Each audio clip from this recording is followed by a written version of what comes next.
अस्सलाम वालेकुम। चंद मिनटों में हमारा एक प्रोग्राम जिसका हम बेचैनी से इंतजार कर रहे थे, जहाँ जहाँ भी आप सब जाते हैं, इमरान साहब जहाँ भी जाते हैं महफिलें लूट लेते हैं। ये करते करते एक सेकुलर जमात है, हम कांग्रेस के साथ देंगे। उसी सिलसिले में राजस्थान, छत्तीसगढ़, हर जगह भी, मध्य प्रदेश में भी कांग्रेस को तारीफ करना तय शुदा था। उस टाइम में तेलंगाना में भी तय कर दिए कि कांग्रेस को इसकी साझेदारी देना चाहिए। उस सिलसिले में जमीयत उलमा का एक बड़ा इजलास हुआ। जमीयत उलमा का इजलास हैदराबाद में हुआ। जमीयत उलमा के इजलास में सारे डिस्ट्रिक्ट प्रेसिडेंट, सेक्रेटरी और ऑर्गेनाइजेशंस को, पूरे जो कमेटियों को बुलाए। वहाँ पे हाफिज शफी साहब और साबिर साहब जनरल सेक्रेटरी मशवरा करने के बाद में वो ये तय करे कि हर आदमी से एक डिस्ट्रिक्ट के आदमी से पूछे कि भाई इसमें कोई अपनी अलग राय है क्या। पूरे डिस्ट्रिक्ट के लोग मुत्तफिका राय के तौर पे बोलेंगे कांग्रेस का साथ देना। फिर तभी एक रिजोल्यूशन पास करें, सिग्नेचर्स ले लिए, लेने के बाद कांग्रेस की तारीख का ऐलान करना। अब उस सिलसिले में कांग्रेस की तारीख में किसी सूरत में वोट देना सिर्फ हमारी नजरिए से, पार्टी के नजरिए से, हर पार्टी वालों की नजरिया नहीं है। एक तो जमीयत उलमा का नजरिया है, दूसरा आने वाले खतरे का नजरिया है। इसमें ना तो पार्टी को वोट देना नहीं, हर मुसलमान का फरीजा बनता है कि आखिरी टाइम तक भी एक वोट का इस्तेमाल करना। और ये आने वाले एनआरसी के लिए, आने वाले और खतरों के लिए हमको यानी कि बाढ़ को रोकने की जरूरत है। उसमें हर आदमी अपना कोई बुलाओ या ना बुलाओ, ये हमारे तहफ़्फ़ुज़ के लिए है। इसीलिए उस सिलसिले में काम करने की जरूरत है। मैं मोहब्बत शहरिया ने और यहाँ पे जितने भी लोग आए, कोई पैसे देके बुलाए तो आने वाले नहीं है। पूरे के पूरे जो रिस्पेक्टेबल पर्सन से यहाँ पे जितने भी लोग हैं, और डयास पे जितने भी मैंने अपने हर वार्ड के मुसलमान काउंसलर्स हैं, ये मुसलमान काउंसलर पूरे वार्ड के रिस्पॉन्सिबिलिटी पर्सन है। मैं सब पूरे लोगों से मैं रिक्वेस्ट करता हूँ, अदब गुजारिश करता हूँ कि हमारा वक्त है कि हम आगे बढ़ के खुल के काम करके वेंकट रेड्डी जी को जिताने का वक्त है, कांग्रेस पार्टी को मजबूत करने का वक्त है। और अभी हमारे मेहमान बिल्कुल करीब हैं, वो आने के साथ ही ज़्यादा स्पीचेस वगैरह भी हम लोग नहीं रखे। सिर्फ वो आने के बाद में हमारे रसूल साहब वाले साहब बात करेंगे, फिर उसके बाद में कोमटिरेड्डी वेंकट रेड्डी साहब बात करेंगे, डायरेक्ट बिजनेस और इमरान प्रताप रेड्डी साहब बात करेंगे। मैं आप लोगों से देरी होने से मैं आप लोगों से माफी चाहता हूँ। वो करीब आ गए, मैं समझता हूँ 1 मिनट 2 मिनट के अंदर वो तशरीफ लाएंगे। प्रताप रेड्डी साहब से रिक्वेस्ट करता हूँ कि वो डैश के ऊपर आए, और हमारे कोमटिरेड्डी वेंकट रेड्डी साहब, हरदे रेड्डी साहब से मैं गुजारिश करता हूँ कि वो डैश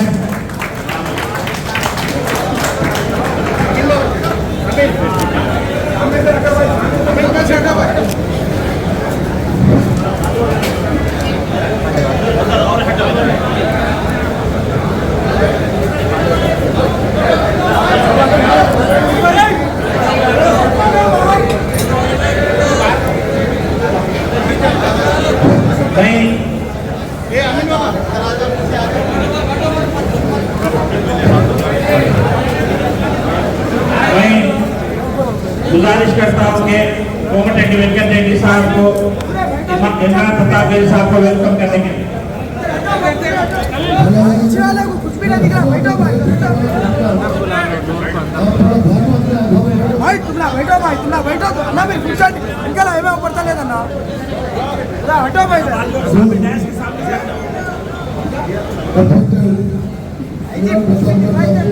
पहला लड़ना और जो टाइम है उसको वेलकम करते हैं, अदा करते हुए इमरान प्रताप साहब जो है इनकी राज्यसभा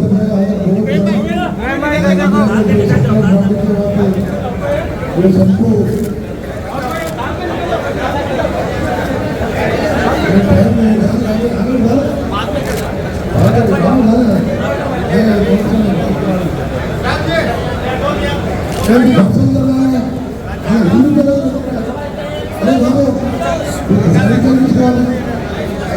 अरे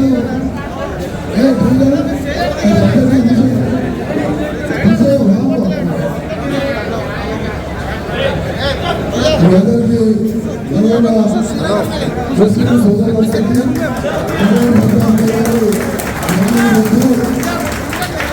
ఈరోజు తెలంగాణలో కాంగ్రెస్ పార్టీ వారు ప్రతి सरकार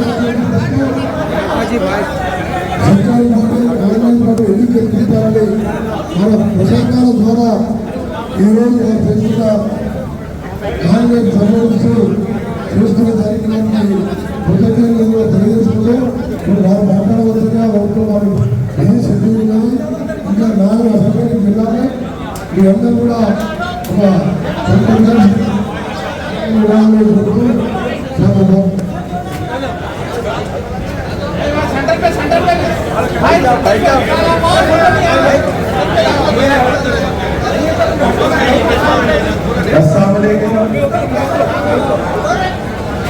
पहली बार आपके दयार मोहब्बत में हाजिर हुआ। आप नलगोंडा की जिल्लादे नवाब, हमेशा आपकी बड़ी तारीफें सुनी थी। मैंने सोचता था कभी किसी मुशायरे में आऊंगा, आपसे मुलाकात होगी, लेकिन नसीब जो है वो आपसे एक सियासी प्रोग्राम में मुलाकात करने के लिए ले आया है। आपकी मौजूदगी को सलाम करता हूं। आपके चहेते, आपके अपने नेता साहब इधर के साथ मीडिया के साथियों से गुजारिश है कि पीछे वालों को देखने दें, और पीछे वाले साथियों से भी गुजारिश है कि थोड़ा सा, ये भी एक जरूरी काम है। ये लोग फोटो नहीं खींचेंगे, वीडियो नहीं लेंगे तो सोशल मीडिया पे कैसे जाएगा, तो थोड़ा ये भी बर्दाश्त करें, थोड़ा आप भी बर्दाश्त करें। चुनावी टाइम में ऐसा होता रहता है। दोस्तों, पहली बार आपके बीच में आया हूं और आपसे ये कहने आया हूं कि चिराग देख के मेरे मचल रही है हवा, चिराग देख के मेरे मचल रही है हवा, कई दिनों से बहुत तेज चल रही है हवा। बना रहे थे जो किस्से मेरी तबाही के, उन्हें पता ही नहीं रुख बदल रही है हवा। वालों, 30 नवंबर को, आने वाली 30 नवंबर को यानी कि परसों आपको अपने घरों से बाहर निकलना है और तेलंगाना के मुस्तकबिल का फैसला करना है। मैं आपसे ये कहने आया हूं कि ये इलेक्शन महज असेंबली का इलेक्शन नहीं है। अगर ये सोचते हो कि 30 तारीख को सिर्फ आप एमएलए चुनोगे तो नहीं, ये इलेक्शन सिर्फ असेंबली का इलेक्शन नहीं है, बल्कि 2024 का सेमीफाइनल है।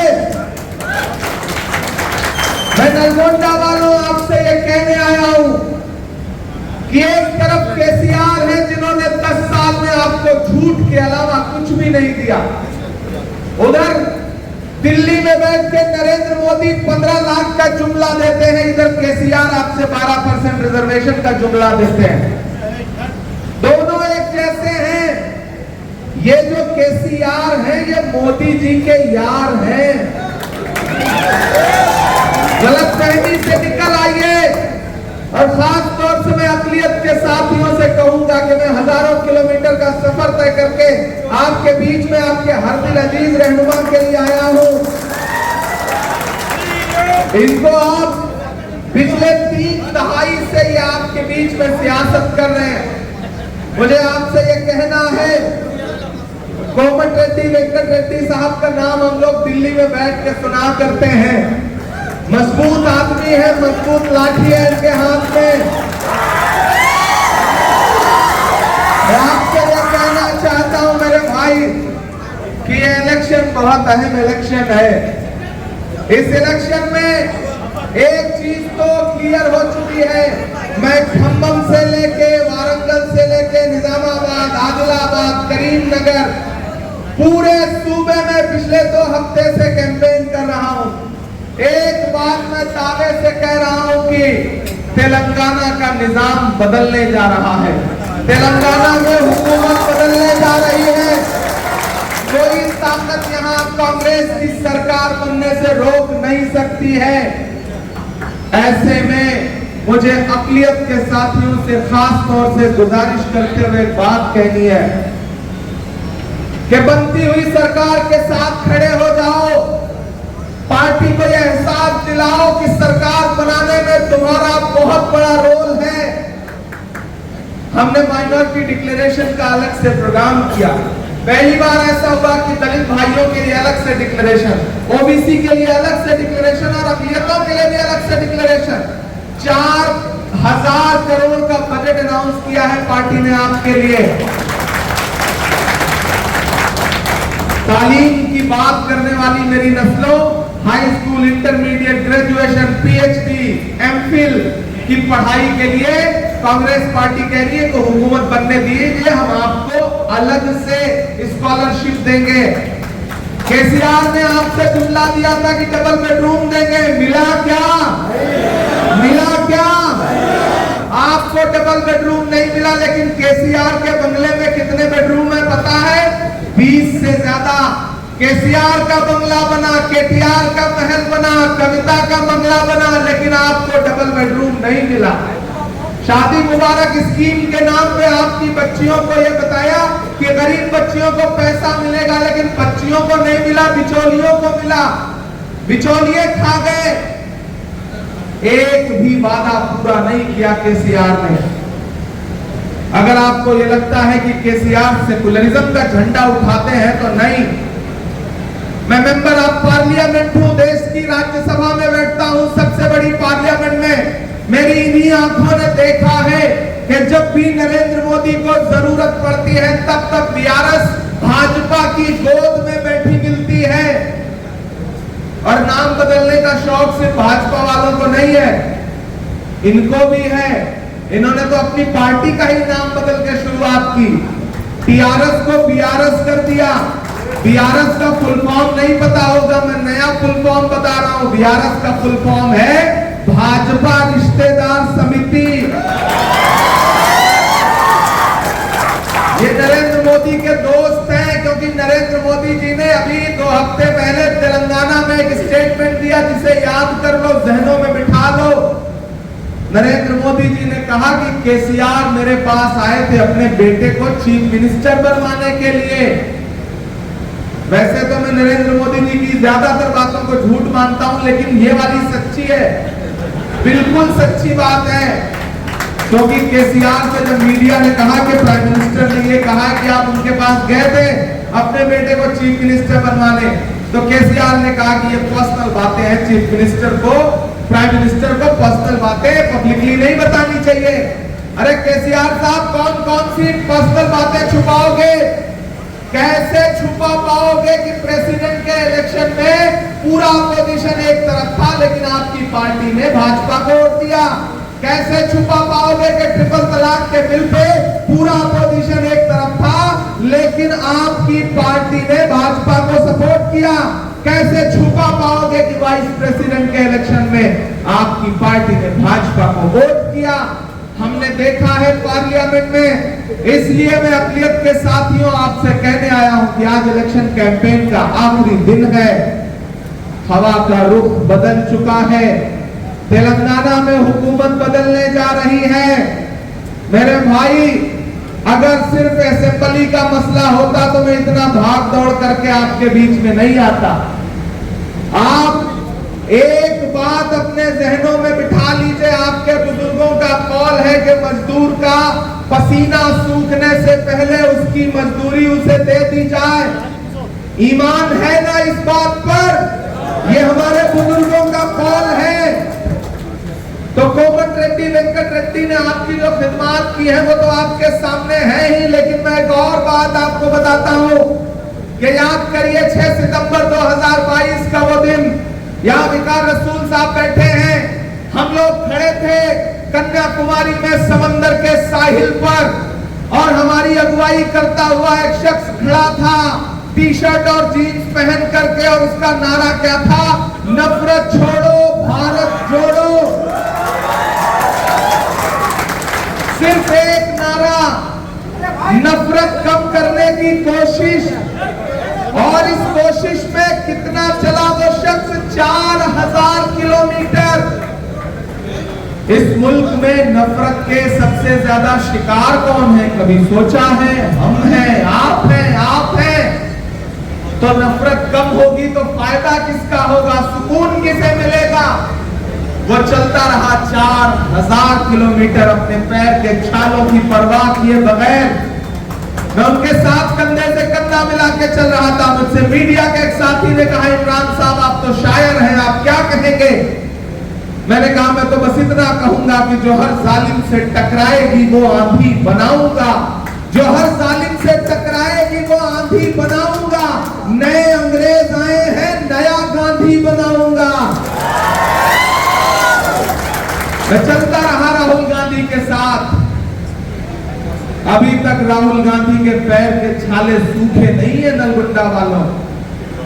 तो फिर आप तो इस बात पर ईमान रखते हो ना कि मजदूर का पसीना सूखने से पहले उसकी मजदूरी दे दी जाए।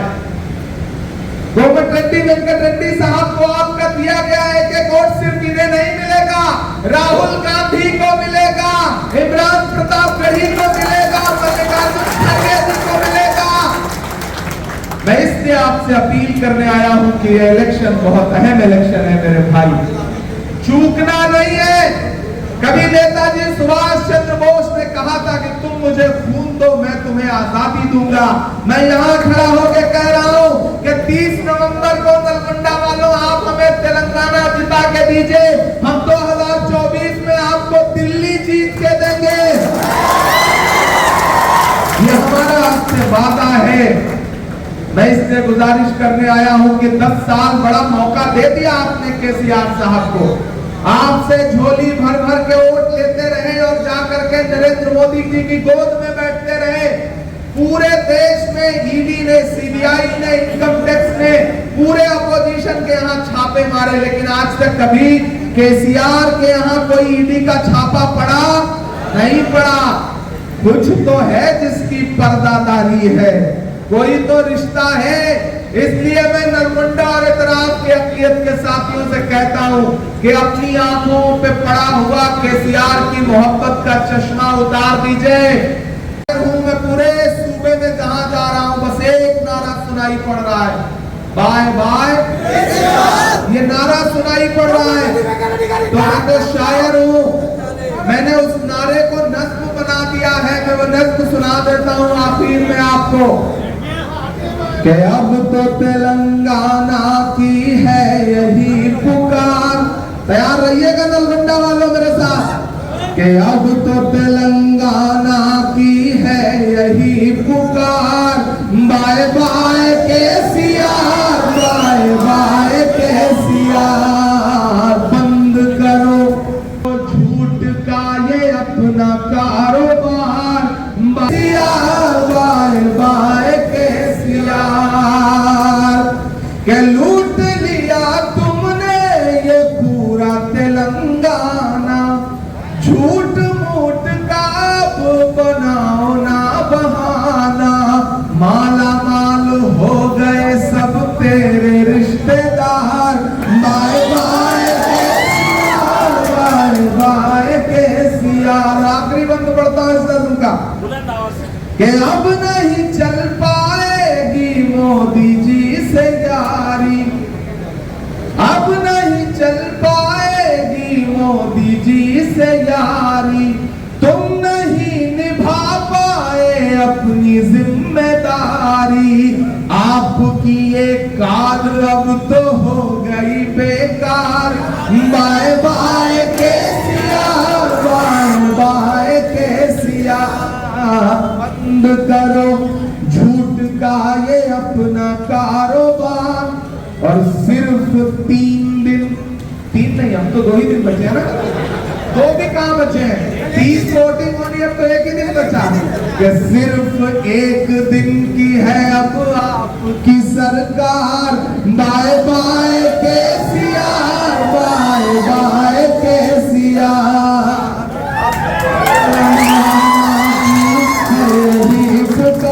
मेरे भाई, मैं अपने बड़े भाई, अपने साथी कोमट रेड्डी वेंकट रेड्डी जी के लिए आपके बीच में उठाइए के हाथ,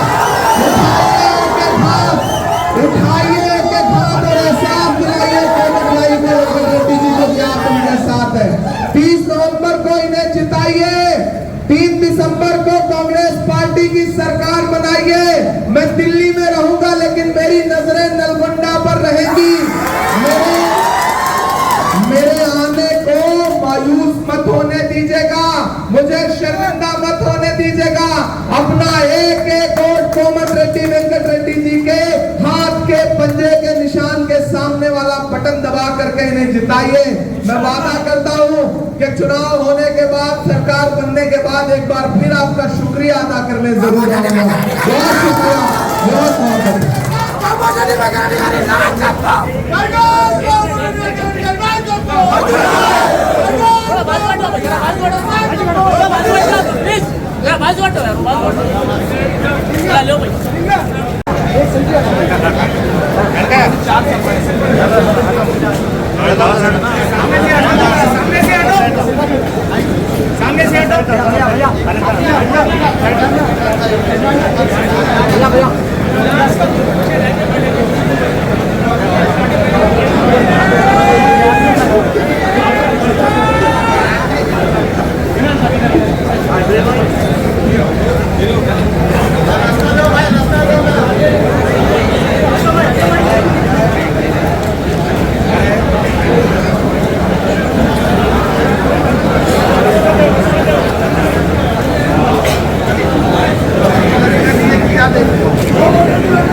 एक सेकंड ऐसी रख।